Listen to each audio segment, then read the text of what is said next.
after a 4-3 win against Sutton Common Rovers. Firstly, we came back from 2-0, 2-1 down at half time, then 3-2 down. What are your thoughts on today's game? I think you start off at that point. We had a bit of a shock to start with. So 2 minutes in, and it's a long throw scramble and the goal. So it's you're happy in a weird way because you know it's come early and we know what we've planned for the game. So the conversations don't really change, and we keep doing the same thing to start off with. But the shell shock, I agree, was the 2-0, and you're thinking we're in a different place now. And strategically, what can we do? But Hayden just came up with so many bright ideas on the bench on how we could just change and move personnel around, which have really affected them with their back five, and just trying to make sure we get in behind their back three and keeping their wing backs pinned back. So credit to the manager and thinking on the fly in a pressure situation at 2-0. So yeah, big credit. Yeah. So but to turn it around was an amazing last for the boys. You've spoken about the substitutions. A lot of people were wondering why our top goal scorer, Dave Tarpey, didn't start. Was there any inspiration behind that, or was it just getting different people more minutes? No, he's the top goal scorer. He's one off, if not the best player in the league. So for us, it's freshness at Tarpey's age. Because I remember trying to manage my 30s to 38 when I stopped playing, and I understand the load and the pressure he's on. But coming off the bench, his mentality and his character are just top notch, like throughout the squad. So we talked to him before the game, and he knew his position, so it wasn't a surprise for him. But senior players, you can tell them these things, and it won't affect how they prepare and how they come on and affect games. So I was super happy for him that he did what I expect Tarps to do: turn up, be a leader, and score. So credit to him, and I'm so happy for him. Yeah. So with today's 3 points, we've moved 3 places in the league table. Is the aim still playoffs by February, or has that been pushed back to make sure that we're still consistent in our games? I think if you ask any team in our league what do they want to do, everyone's greedy. Like, you want as much as you can, as quickly as you can. And we've assembled a strong team, which we know can challenge. But the starting position we came in this season makes it exciting for everybody watching what's happening at Leatherhead. Yeah. Because we're chasing the pack, we're chasing the outside of the playoffs, we're chasing the top of the table. We're not scared of anybody. We've seen the top 6 teams since the new management's been here, and we're not surprised by the level. We've built a top squad with additions to add. So everything is going the right way, and 3 points just really gives us that steam we need to keep firing. Yeah. So you've spoken about adding new players. Recently we've had Omar Lawson join. However, we've also had a player leave, such as Jake Eales. What was the inspiration behind that, and what else do you think this squad needs to really push? Yeah, I think I just want to say thanks to Jake, and being a model professional. So when we came here, he was just unbelievable. Just embraced the change, and we wanted more for him. He had a part to play in the squad, but things don't always work out as you plan in life. And bringing in Omar is just, you're bringing in experience and a character who can then influence others around him. So that experience translates as the manager's right hand on the pitch. Some players can play and process information. He's just one of those. So he's invaluable to what we're trying to do, and just to galvanise and develop the squad, well, the younger players in the squad. Yeah. So next week we're away to Westfield. Not that it will change next week's result, but they lost 3-0 today. Do you think that will add any confidence to next week's game, and what are your thoughts ahead of that? Yeah, one of my managers always told me you're only as good as your last game. So if they lost, they're in a sticky situation. We won, we're in a buoyant situation. So there's no drama.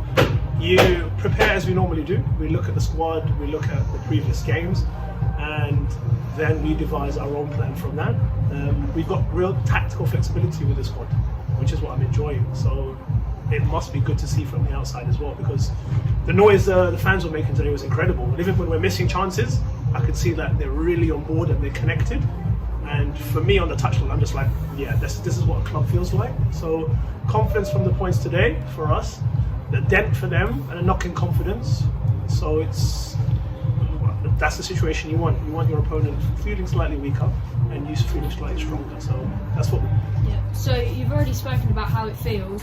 What are your thoughts so far at your time at Leatherhead, and have you got any last messages for the fans? It's a great club. It's a super club in the area. I wasn't surprised because I played against Leatherhead like six to eight times. So I've always known it as a stable club with a solid fan base. My experience, I've been working with Hayde over 10 years now, so I know what he wants, I know what he expects. So it's an easier bedding in process for me as part of that management team. And for the fans, it's this is your team.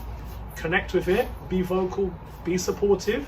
When you're not happy, tell us you're not happy. This is your club. Like we're not going to stay here forever. Management leaves, but Leatherhead always belongs to the fans. And when I can see them connecting and enjoying what's on show today, and ending up with the 3 points, I'm super happy for the fans and everything, the energy that's been created around it. Just before we go, Chloe, excellent questions by the way, really, really good. So that's 5 games now, no losses, which I think the last time I interviewed Hayden, we were in a little bit of a rut where we were winning, losing. I think we had 6 games where we won one, lost one, won one, lost one, won one, lost one. So that has been, for me, has been the big change that I've seen so far, that in the last 5 games now, including today. And at one stage, let's be honest with you, 2-0 down, it wasn't looking good here this afternoon. So to finish up 4-3 has been fantastic. So what do you put that mentality down to? Because there's obviously been a mindset change within the team. And what do you put that down to? Preparation, and you're bringing in experienced players around the quality that was in already. There's been a lot of change of personnel. We didn't want that, but Hayden thinks about success and how he's going to get success and uses all the resources he can get. So credit to him for pushing the right areas and bringing in the right players. Talking about new players, Beanie, I think he's made a difference, hasn't he? Unbelievable stuff. But your question was on changing the culture and the mentality. And it comes from working with players and changing their mindsets, working hard off the training ground, and your preparation being key to alleviate any doubt you have as a player. So when you step onto the pitch, you've done the work behind the scenes, you've done the work physically, you've done the work tactically. I can step, I can play, I can perform. Because as you saw, like, at our level, the games are crazy. Nothing is straightforward. No. You might have a straightforward game, but you can expect more games like that, as we saw today. End to end, exciting. Both teams could have won it. But our job is to make sure everything is stable, which we've built by changing that mentality and that culture. But the problem was doing it midway through the season rather than having a solid block of work before the season starts. So we know what we've been doing and we keep chipping away at it because it's a process of evolution. It's not done now. We're only going to get stronger. But results, 3 points, breeds belief, confidence, and alleviates any doubt or uncertainty. Brilliant. And look forward to Saturday as well. Away at Westfield. Chance to to, I'll use the phrase lightly, get our own back. I mean, you weren't here for the first game of the season, but they gave us a bit of a hiding. You use everything you can as motivation, and previous results affect what we're going to do in the future. But it's using them positively in the right way as motivation. So you call it revenge, I call it motivation. They're both very, very powerful. Yeah, brilliant stuff. On that note, listen, thank you very much for the day. Happy New Year to you and all the players and the family. Happy New Year and to you look guys forward to and next all the fans Saturday. as well. Brilliant stuff. Thanks for your so time. much, Cheers, Tutu.